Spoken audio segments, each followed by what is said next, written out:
जय हिंद दोस्तों, मैं मानिक नायक आप सबको अपने यूट्यूब चैनल पे वेलकम करता हूँ। आज हम लोग दिल्ली पुलिस का सेट नंबर 6 को यहाँ पे डिस्कस करेंगे। ये हमारा छठा नंबर सीरीज है और इसमें काफ़ी इंपॉर्टेंट है। इसका पीडीएफ आप हमारे Telegram channel @mock test GK GS search कीजिएगा, आ जाएगा।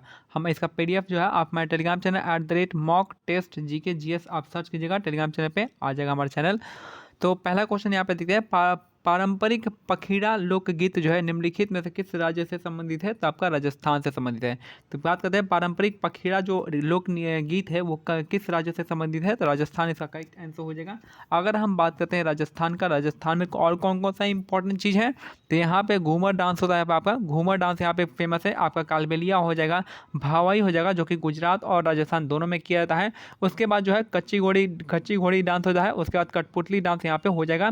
13 ताली डांस जो है आपका राजस्थान का भी फेमस है। अचांग डांस भी आपका राजस्थान का हो जाएगा। तो ये सारे डांस फॉर्म आपको कहाँ का है? राजस्थान का आपको याद करना पड़ेगा। कौन कौन सा है देख लीजिए एक बार फिर से। एक तो घूमर डांस है, उसके बाद कालबेलिया हो गया, फिर आपका कालबेलिया के बाद क्या आ जाएगा? उसका भावाई आ जाएगा, कच्ची घोड़ी आ जाएगा और कठपुतली डांस यहाँ पे आ जाएगा। और चाहे तो 13 ताली भी आप याद सकते हैं। 13 ताली आपका यहाँ पे राजस्थान से संबंधित है। और क्या क्या है? कठपुतली डांस आपको पता ही होगा। और यहाँ पे गणगौर फेस्टिवल भी मनाया जाता है, गणगौर फेस्टिवल। ठीक है, तो यहाँ पे नेक्स्ट हम अगर हम बात करते हैं उड़ीसा का, उड़ीसा में क्या फेमस है यहाँ पे? तो उड़ीसा के लिए हम बात करते हैं पाइका डांस यहाँ पे काफ़ी फेमस है। पाइका डांस यहाँ पे फेमस है, उड़ीसा का हो जाएगा। और छऊ नाच हो जाएगा, छऊ हो जाएगा, पाइका हो जाएगा। और घूमरा डांस, घूमर नहीं घूमरा होता है, घूमरा डांस हो जाएगा। बाघ नाच जब भी आपका उड़ीसा का फेमस है, याद रखना है। और यहाँ पे गोटी पुआ हो गया, कर्मा पूजा हो गया, गोटी पुआ कर्मा पूजा, दसकठिया डांस यहाँ पे फेमस है। और साथ में आपका किसावदी डांस भी आपका उड़ीसा का काफ़ी फेमस है। कौन कौन सा है देख लीजिए उड़ीसा का। एक तो आपका यहाँ कौन सा? किसावदी याद रखना है, किसावदी डांस, दसकठिया डांस, ये दोनों डांस इंपॉर्टेंट है। पाइका डांस याद करना है, छऊ डांस याद करना है। और भी एक दो डांस है जो जिसका कहा है। गोटी पुआ आपको याद रखना है। और यहाँ पे पट्टचित्र स्टाइल ऑफ पेंटिंग यहाँ पे मिलता है। अगर हम बात करें छत्तीसगढ़ का, तो छत्तीसगढ़ का क्या फेमस है? तो छत्तीसगढ़ में जो आपका डांस फॉर्म आता है, तो यहाँ पे एक सैला डांस होता है। फिर आपका जो है सुआ डांस होता है, सुआ डांस हो गया, सैला डांस हो गया, पंथी डांस हो गया, रावत नाचा यहाँ पे डांस फॉर्म यहाँ पे मिलता है। तो ये चार चीज़ का मिलता है। यहाँ देखिए छत्तीसगढ़ में एक इंद्रावती नदी है, उस पर जो है चित्रकूट जलप्रपात वहाँ पे मिला हुआ है। और चित्रकूट जलप्रपात को भारत का नियाग्रा वाटरफॉल भी कहते हैं। नेक्स्ट है, निम्नलिखित में से किस सूक्ष्म जीव को सजीव और निर्जीव के बीच में कड़ी माना जाता है? तो ये हो जाएगा विषाणु को। यानी जो विषाणु होता है वो उस सूक्ष्म जीव को सजीव और निर्जीव के बीच की कड़ी माना जाता है। तो विषाणु इसका करेक्ट आंसर हो जाएगा। नेक्स्ट है, जस्कर नदी निम्नलिखित में से किस नदी की सहायक नदी है? तो जस्कर जो है सिंधु नदी की सहायक नदी है। जस्कर नदी किसी सहायक नदी है? सिंधु नदी की सहायक नदी है, याद रखना है जस्कर। ठीक है। नेक्स्ट है, 31 अगस्त 2030 तक के अनुसार भारत रत्न से सम्मानित खिलाड़ियों की संख्या निम्नलिखित में से कितनी थी? तो एक थी। उस समय जो थी, जो 2020 में जो थी आपकी एक थी। आज अर्जुन पुरस्कार के लिए आज के टाइम में कितना है? 25 लोगों को अर्जुन पुरस्कार दिया गया है 2023 में। ईरान का प्रसिद्ध चित्रकार अब्दुस समद जो है आपका निम्नलिखित में किसके नियंत्रण पर भारत आया था? तो था हुमायूं के नियंत्रण में। तो ईरान का प्रसिद्ध चित्रकार जो है अब्दुस समद किसके नियंत्रण पर भारत आया था? तो हुमायूं इसका करेक्ट आंसर हो जाएगा। हुमायूं के टाइम में आया था ये। अगर औरंगजेब के टाइम में कौन आया था? औरंगजेब के टाइम में आया था मानुची आया था। जहांगीर छोड़िए, जहांगीर के टाइम में कैप्टन यहाँ पे विलियम्स हॉकिंस आया था, कैप्टन हॉकिंस आया था। और साथ में आपका थॉमस रो आए थे। और अकबर के टाइम में कौन आया था? रॉल्फ फिंच आए थे।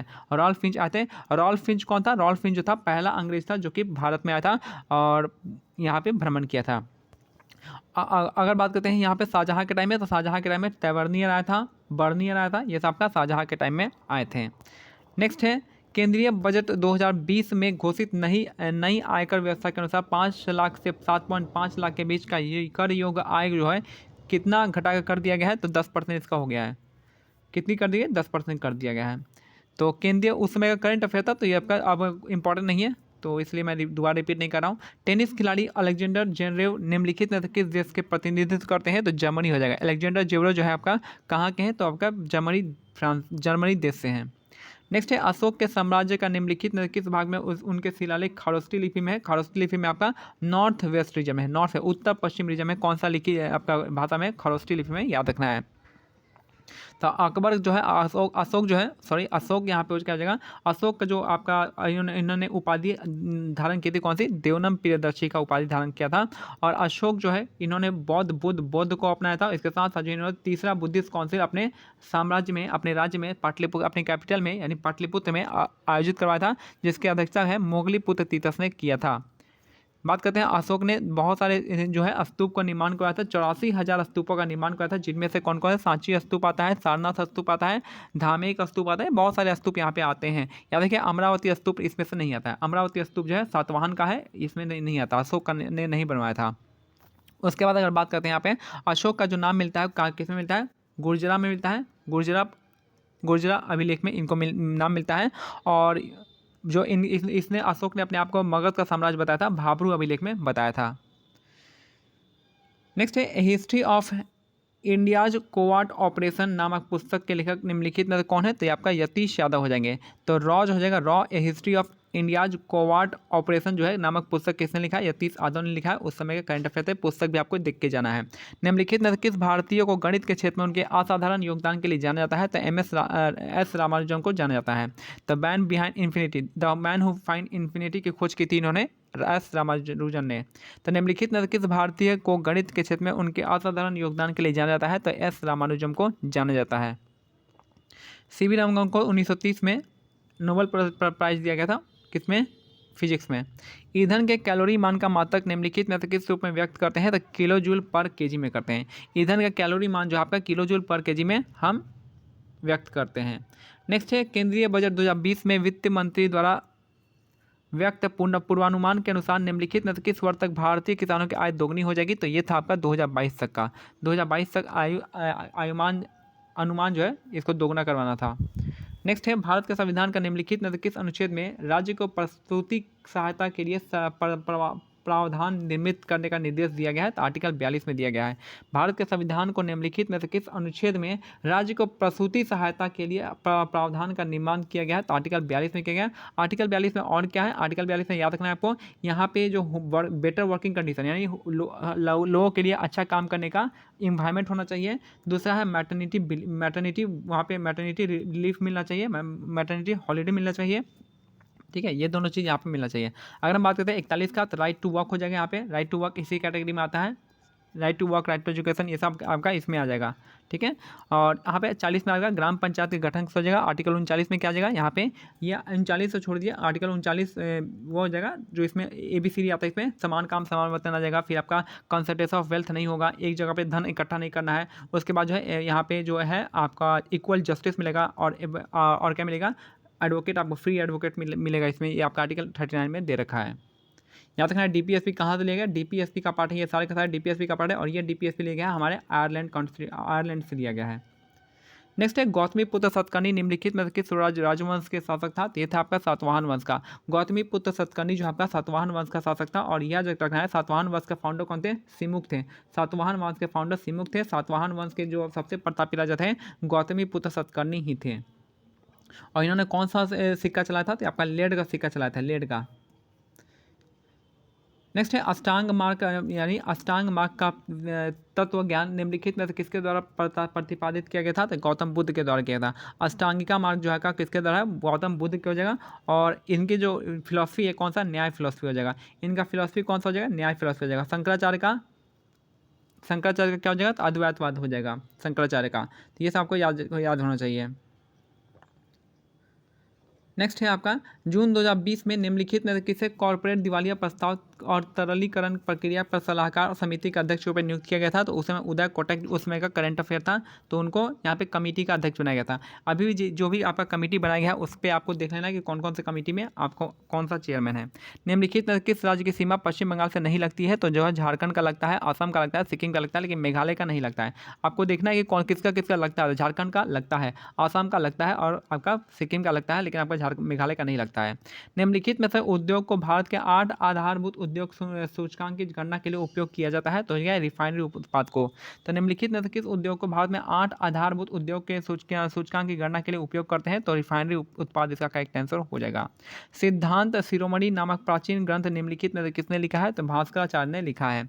सिद्धांत शिरोमणि जो नामक प्राचीन ग्रंथ है किसने लिखा है, तो भास्कराचार्य ने लिखा है। सिद्धांत शिरोमणि जो है किसने लिखा है, भास्कराचार्य ने लिखा है। आर्यभट्ट ने क्या लिखा है, आर्यभट्ट ने आर्यभट्टिया लिखा है, आर्यभट्टिया। और सूर्य सिद्धांति का जो है आपका ये बुक आपका आर्यभट्ट ने लिखा है। नेक्स्ट है केंद्रीय बजट 2020 के अनुसार निम्नलिखित में किस कर को समाप्त कर दिया है, तो लाभांश वितरण कर को आपको समाप्त कर दिया गया है। तो केंद्रीय बजट 2020 में किस कर को समाप्त कर दिया है, तो लाभांश वितरण कर को समाप्त कर दिया गया है। नेक्स्ट है सवाई जयसिंह के सरपरस्ती में निम्नलिखित में से किस शहर में खगोलीय वेधशाला का निर्माण करवाया गया था? तो वाराणसी इसका करेक्ट आंसर हो जाएगा। सवाई जयसिंह के सरपरस्ती में निम्नलिखित में से किस शहर में खगोलीय वेधशाला का निर्माण करवाया गया था? तो वाराणसी इसका करेक्ट आंसर हो जाएगा। भारत में देश की विदेशी मुद्रा के भंडार का संरक्षक किसे नियुक्त होता है? निम्नलिखित में से कौन होता है? तो आपको हो जाएगा भारतीय रिजर्व बैंक। तो भारत में देश की विदेशी मुद्रा भंडारक का संरक्षक कौन होता है? तो आरबीआई होता है। आरबीआई की स्थापना जो है 1934 के एक्ट से हुआ था। अगर बात करते हैं मेन जो आरबीआई आया था किससे? गवर्नमेंट ऑफ इंडिया एक्ट 1935 से आया था, लेकिन इसका एक्ट जो बना था 1934 से बना था। उस एक्ट से इसको शक्ति मिलती है और 1935 में इसकी स्थापना हो जाती है। इसके बाद जो है आरबीआई का नेशनलाइजेशन आपका 1949 में नेशनलाइजेशन हुआ था। आरबीआई के पहले जो गवर्नर थे अंग्रेज गवर्नर ऑसबॉर्न स्मिथ थे। उसके बाद जो है आपका इसके बाद जो है सीडी देशमुख भारतीय गवर्नर थे। इसकी स्थापना जो है यंग हिल्टन आयोग के स्थापना के सिफारिश पे किया गया था। और इसका प्रतीक चिन्ह कौन सा है? इसका प्रतीक चिन्ह हो जाएगा पाल्म का लीफ, पाल्म का पेड़ हो जाएगा, खजूर का पेड़, और यहाँ पे एक टाइगर हो जाएगा। उसके बाद जो है आपका भारतीय स्टेट बैंक, इसका पहले नाम था क्या था? इंपीरियल बैंक ऑफ इंडिया था। 1921 में इसकी स्थापना हुई थी इंपीरियल बैंक ऑफ इंडिया, जिसको बाद में गोरेवाला समिति के सिफारिश पे 1955 में इसको स्टेट बैंक ऑफ इंडिया नाम दे दिया गया था। नेक्स्ट है धम्मचक्र प्रवर्तन नामक बौद्ध आयोजन निम्नलिखित में से किस स्थान पर किया गया था? तो धम्मचक्र प्रवर्तन जो आपका ये सारनाथ में किया गया था। इन्होंने पहला उपदेश दिया था। पहला उपदेश 5 लोगों को दिया गया था, 5 स्टूडेंट को दिया गया, उसी को धम्मचक्र प्रवर्तन कहा जाता है। और सारनाथ के कौन से डियर पार्क में दिया गया था? याद रखना है, डियर पार्क में। लुम्बिनी में इनका क्या होता है? जन्म होता है। कुशीनगर में इनकी मृत्यु होती है। और बोधगया में इन्होंने गौतम यानी ज्ञान प्राप्त किया था। बोधगया से अगर हम बात करते हैं इनका बोधगया में ज्ञान प्राप्त किए थे कौन सी नदी के किनारे? निरंजना नदी के किनारे। निरंजना नदी को फाल्गु नदी भी कहा जाता है, याद रखना है। फिर आपका बात करते हैं बोधगया में जो बोधि पेड़ है, बोधि पेड़ है 5वें पीढ़ी का पेड़ है, याद रखना है। बोधगया में जो बोधि वृक्ष है वो आपका 5वें पीढ़ी का वृक्ष है, पूछा जाता है क्वेश्चन। नेक्स्ट है लुम्बिनी। लुम्बिनी में इनको है और बोधगया में ज्ञान प्राप्त होता है। ज्ञान प्राप्त को क्या कहते हैं? ज्ञान प्राप्त को निर्वाण कहते हैं, याद रखना है। लुम्बिनी में इनका क्या होता है? जन्म होता है। जन्म को क्या कहते हैं? जन्म को क्या कहेंगे? लोटस, और लोटस से यानी कमल से इसको किया था। लोटस से बुल हो जाएगा, जन्म से हो जाएगा। अगर फिर जो आपका धम्मचक्र प्रवर्तन जो है ये आपका किसके ज्ञान यहाँ पे जो है इन्होंने शिक्षा दी थी। और यहाँ पे जो है आपका चौथा कुशीनगर में इनकी क्या हुई थी? मृत्यु हुई थी। तो इसको महाविनिष्क्रमण कहा जाता है, महापरिनिर्वाण हो जाएगा। ठीक है, महाविनिष्क्रमण का होता है आपका घर त्याग की घटना को महाविनिष्क्रमण कहते हैं। और महापरिनिर्वाण हो जाएगा आपका किसका? मृत्यु का हो जाएगा, इनके मृत्यु का। ठीक है। सुल्तानगंज बिहार में भागलपुर के निकट जो खोजी गई गौतम बुद्ध की विशाल प्रतिमा जो थी वो क्या थी? तो ये आपका गुप्त साम्राज्य की मानी गई थी। तो सुल्तानगंज बिहार के भागलपुर के निकट खोजी गई गौतम बुद्ध की विशाल प्रतिमा को बौद्ध नहीं आपका गुप्त काल की प्रतिमा मानी गई थी। नेक्स्ट है क्वेश्चन 25। अगस्त 2020 में भारत और रूस को शतरंज ओलंपियाड का स्वर्ण पदक का संयुक्त विजेता घोषित किया गया था। तो अगस्त 2020 में भारत और रूस को शतरंज और ओलंपियाड का स्वर्ण पदक का संयुक्त विजेता घोषित किया गया था। नेक्स्ट है अबुल फजल द्वारा लिखा गया अकबरनामा कितनी पुस्तकों में विभाजित है? तो 3 पुस्तक में विभाजित है। अबुल फजल ने लिखा है कि आपका अकबरनामा, और ये जो है 3 भाग में डिवाइडेड है। नेक्स्ट है याद रखना है 3 भाग में डिवाइडेड। तो अब अगर पूछेगा फिर आपका जो चाणक्य था, चाणक्य जो अष्ट क्या नाम थे यार चाणक्य के? अब मेरे को याद नहीं आ रहा है। ठीक है, तो चाणक्य ने एक बुक लिखी थी, क्या नाम है? अष्टाध्यायी। तो अष्टाध्यायी पानी का हो जाएगा। और इन्होंने अर्थशास्त्र, हाँ अर्थशास्त्र जो है ये कितने भागों में है? तो अर्थशास्त्र जो आपका 8 भागों में है, याद रखना है। सॉरी 8 नहीं 15 भागों में है। अर्थशास्त्र आपका 15 भाग में है। उसके बाद राजतरंगिणी, कलहन की जो राजतरंगिणी थी ये आपका 8 भाग में है। कलहन की राजतरंगिणी में कितने तरंग होते हैं? तो 8 तरंग होते हैं। अगर फिर भूल गया मैं, चाणक्य का क्या है? चाणक्य का अर्थशास्त्र में कितना हो गया? 15 हो गया, 15 भाग में डिवाइडेड था। नेक्स्ट है ओडिशा की सबसे लंबी नदी निम्नलिखित में से कौन है? तो ओडिशा की सबसे लंबी नदी है आपका महानदी हो जाएगा। ओडिशा की सबसे लंबी नदी महानदी हो जाएगा। और ओडिशा का पूछा जाए, ओडिशा का जो महानदी है ये आपका सबसे लंबी नदी है। और महानदी पे कौन सा ओडिशा का शहर है? तो कटक जो है ओडिशा का शहर में है। और कटक में क्या है? आपका राइस रिसर्च इंस्टीट्यूट है, याद रखना है। अगर हम बात करते हैं ओडिशा का शोक किसे कहते हैं? तो ब्राह्मणी नदी को कहते हैं। ब्राह्मणी नदी को ओडिशा का शोक कहा जाता है। गोदावरी जो है, गोदावरी कहाँ बहती है? तो दक्षिण भारत की सबसे लंबी नदी है। दक्षिण गंगा इसको कहा जाता है। दक्षिण की गंगा कावेरी को कहते हैं। बात करें कृष्णा की, गोदावरी का जो है कहाँ पे होता है उद्गम स्थान? तो गोदावरी का उद्गम स्थान होता है आपका त्र्यंबकेश्वर, नासिक के त्र्यंबकेश्वर पहाड़ी पे होता है। महानदी का उद्गम स्थान कहाँ से होता है? तो अमरकंटक की पहाड़ी से होता है और कहाँ पे जाके गिरती है, तो ये आपका बे ऑफ बंगाल में जाके गिर जाती है। ताप्ती नदी का बैतूल में होता है, बैतूल का, और कृष्णा का कहाँ पे हो जाएगा, महाबलेश्वर में हो जाएगा। नेक्स्ट है यूएस ओपन 2020 में भारतीय खिलाड़ी रोहन बोपन्ना ने पुरुष की युगल स्पर्धा में आपका डेनिस शापोवालोव जो ना है आप देख लीजिएगा। तो इसकी जो है आपको याद करें, जो भी आपका ग्रैंड स्लैम है 4 ग्रैंड स्लैम, ये 2020 का पूछा गया है। आपको 2020 का याद नहीं कर रखना है, आपको 2023 का ग्रैंड स्लैम याद रखना है कि 2023 में किसने किस किस फील्ड में जीता था। नेक्स्ट है आपका भारत के संविधान का निम्नलिखित में कौन सा अनुच्छेद सैन्य या अकादमिक वैशिष्ट को छोड़कर भारतीय राज्य द्वारा कोई उपाधि प्रदान किए जाने का निषेध करता है? तो 18 आर्टिकल 18 में क्या है, उपाधियों का अंत, यानी किसी भी टाइप का उपाधि जो मिला था अंग्रेजों द्वारा तो उसको आपको टाइटल को एबोलिश करना है, और जो भारत सरकार जो उपाधि देगी उसको लेना है, और लेकिन वो उसको यूज नहीं करना है। जैसे भारत रत्न हो गया, पद्मश्री हो गया, ये सब आपको यूज नहीं करना है, इसको बस सम्मान के रूप में आपको रखना है, ठीक है, नाम में आपको यूज नहीं करना है। तो आपका आर्टिकल 18 में हो गया कि आपको एबोलिशन टाइटल का एबोलिशन करना पड़ेगा। आर्टिकल 20 में आपका क्या है, ये आपका यहाँ पे जो है एक ही बार में एक बार से ज़्यादा सजा नहीं मिलेगा, एक गलती के लिए आपको एक ही बार सजा मिलेगा, इसको डबल जियोपार्डी कहते हैं, आर्टिकल 20 के अंदर आता है। आर्टिकल 15 में क्या है आपका, यहाँ पे जो है आपका देखिए एक मूवी आई थी आर्टिकल 15 में, ये आपका भेदभाव के अगेंस्ट में आया था कि आपको हमें भेदभाव नहीं करना चाहिए, किसी भी फॉर्म में आपको भेदभाव नहीं करना है। आर्टिकल 10 जो है, आर्टिकल 10 यहाँ पे छोड़ दीजिए, आपका सिटीजनशिप से संबंधित है। आर्टिकल 10 1 से 5 से 11 सिटीजनशिप में आता है, उसी का एक पार्ट है आर्टिकल 10, जो संसद जो है रूल बनाता है सिटीजनशिप के लिए। बहुगुणित होकर बड़ी संख्या में कोशिका निर्मित करने वाली विशिष्ट कोशिकाओं द्वारा निम्नलिखित में से किस प्रकार का प्रजनन किया जाता है? तो ये हो जाएगा आपका रीजनरेशन का करते हैं हम लोग, ठीक है, स्टेम सेल से हम रीजनरेशन करते हैं। याद रखें, बहुगुणित होकर बड़ी संख्या में कोशिका निर्मित करने वाली विशिष्ट कोशिकाओं द्वारा निम्नलिखित में से कौन सा प्रकार का प्रजनन किया जाता है? तो रीजनरेशन करते हैं, पुनर्जनन कर किया जाता है। नेक्स्ट है डाफला की पहाड़ी मुख्य रूप से किस राज्य में स्थित है? डाफला हो जाएगा, देखिए एएमडीएम हो जाएगा, एएमडीएम यहाँ पे डाफला पहाड़ी जो है आपका कहाँ पे आता है? अरुणाचल प्रदेश में आता है। डाफला की पहाड़ी कहाँ पे है? आपका अरुणाचल प्रदेश में। अगर पूछे गारो खासी जनजातियाँ एक किस कहाँ पे होगा, तो ये होगा मेघालय में हो जाएगा। अगर पूछेगा तो पश्चिम बंगाल में कोई पहाड़ी है नहीं, आपका उड़ीसा का भी छोड़ दीजिए, झारखंड में आपका कौन सा पहाड़ी है? छोटा नागपुर का पहाड़ी है, और इसकी सबसे ऊंची चोटी कौन सी है? पारसनाथ है, सबसे ऊंची चोटी पारसनाथ है। इसी को हम क्या कहते हैं? संवेद शिखर कहते हैं, इसी को क्या कहेंगे? संवेद शिखर कहा जाता है पारसनाथ पहाड़ी को। पारसनाथ पहाड़ी जो है किसका तीर्थ स्थान है? तो आपका जैन लोगों का तीर्थ स्थान है, ठीक है। बाकी अरुणाचल प्रदेश में आपका डाफला की पहाड़ी कहाँ पे है? अरुणाचल प्रदेश में है। बाकी और सब पहाड़ी जो अरुणाचल प्रदेश है मुझे याद आ नहीं रहा है, ठीक है। झारखंड का मैंने बता दिया, पश्चिम बंगाल से छोड़िए, कोई दिक्कत नहीं है। नेक्स्ट यहाँ पे 13 अगस्त 2020 को अनुसार प्रधानमंत्री के आर्थिक सलाहकार परिषद के सदस्य सचिव निम्नलिखित में कौन था? तो उस समय थे रतन पी पाटिल थे। तो इस सब याद रखना है कि आपका नियुक्ति आपको देख लेना है। अर्जुन पुरस्कार 2020 से, तो 2020 का तीरंदाजी में दिया गया था इनको, ये थे अतानु दास को किस में मिला था? तीरंदाजी में मिला था। लेकिन इस बार जो है आपका 25 लोगों को दिया गया है 2022 में, और इन 25 का नाम आपको याद होना चाहिए क्योंकि क्वेश्चन पूछ रहा है, देख सकते हैं क्वेश्चन पूछा जा रहा है। नेक्स्ट है निम्नलिखित में से किस प्रकार पुस्तक के लिए अंतर्राष्ट्रीय बुकर पुरस्कार 2020 प्रदान किया गया था? तो यह था डिस्कम्फर्ट ऑफ इवनिंग हो जाएगा। तो 2020 का जो अंतर्राष्ट्रीय बुकर पुरस्कार मिला था द डिस्कम्फर्ट ऑफ इवनिंग हो जाएगा। नेक्स्ट है बाबर की गुफाएं निम्नलिखित में किस राज्य में स्थित है? तो बिहार में है। बराबर की गुफाएं कहाँ पे? बिहार में। बराबर की गुफाओं में कितने पहाड़ी हैं? तो 4 पहाड़ी याद रखना है।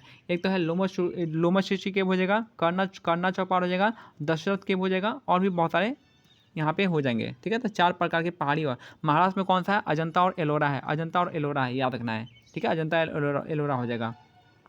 अगर हम बात करते हैं अजंता और एलोरा हो जाएगा। एलोरा में कितने गुफाएं हैं? तो 34 गुफाएं, जिसमें 17 जो है आपका हिंदू के लिए है, 12 जो है आपका बुद्धिज्म के लिए, अब 5 जो है आपका जैनिज्म के लिए है।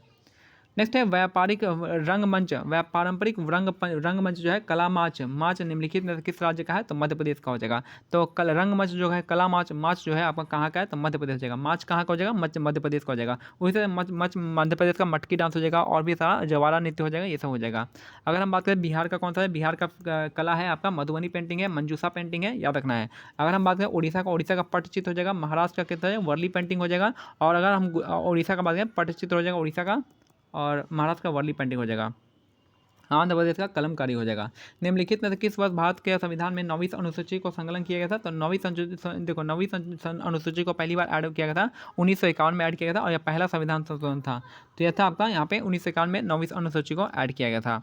नेक्स्ट है भारत की जनगणना 2011 के अनुसार निम्नलिखित में से किस केंद्र शासित प्रदेश की जनसंख्या अन्य 3 विकल्पों की अपेक्षा सबसे विरल है? तो ये हो जाएगा अंडमान निकोबार हो जाएगा। तो 2011 जनगणना के अनुसार निम्नलिखित में से किस केंद्र शासित प्रदेश की जनसंख्या अन्य 3 विकल्पों की अपेक्षा सबसे विरल है? तो अंडमान निकोबार।